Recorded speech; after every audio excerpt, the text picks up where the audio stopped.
All right, so now that we've covered Ethan Couch and ISIS, let's move on. Although this somewhat is related to the whole Ethan Couch thing. And here's my thing. I was reading some news stories, and this woman out of Missouri last year lost her husband and her infant son to a drunk driver. And,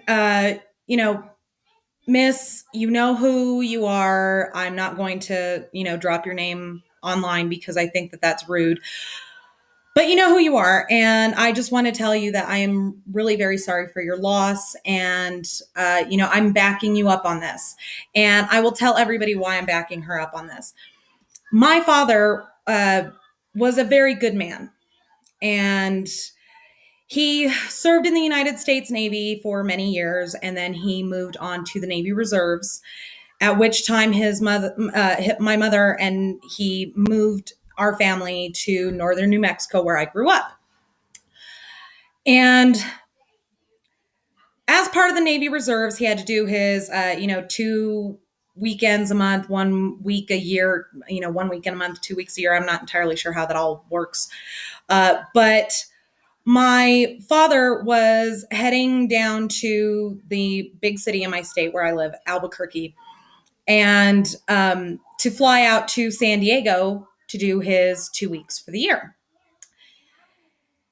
And my father was murdered by a drunk driver. And I say murdered because I'm sorry, but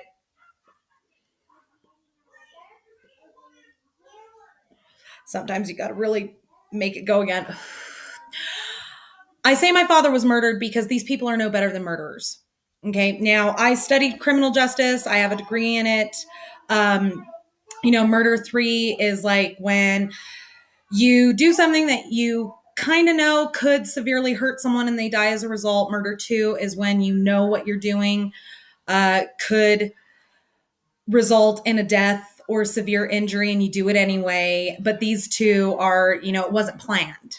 There was no malice of forethought. Murder 1 is when you do something that you know ahead of time can and will result in the death or maiming of another human being, another human life.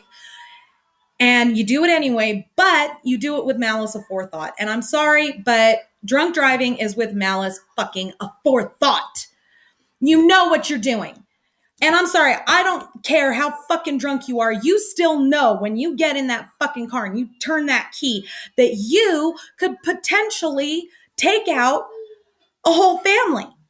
I am the 34-year-old result of your decisions, okay? I never met my father. He died before I was born. He died 3 days before his 30th birthday. 3 days. He was 29 years old at the time of his death. Okay, my mother was pregnant with me. She had 4 other little kids that she had to take care of. And now all of a sudden, instead of planning her husband's birthday party, she's planning his fucking funeral. And same thing with this young lady.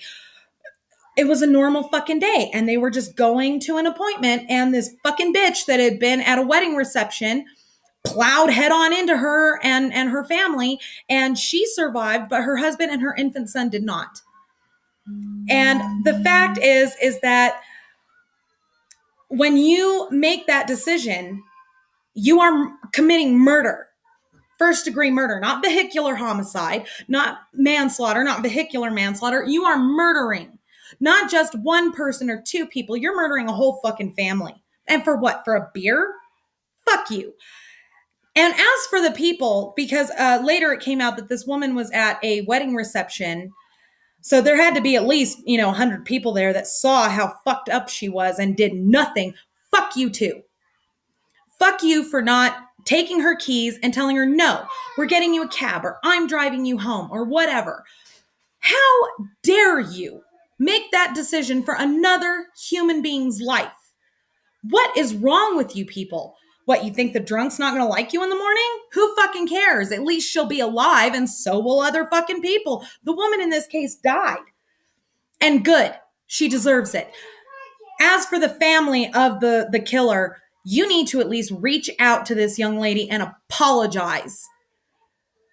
Because you are just as fucking culpable. That's my video. Thank you for watching. We'll see you in the next one.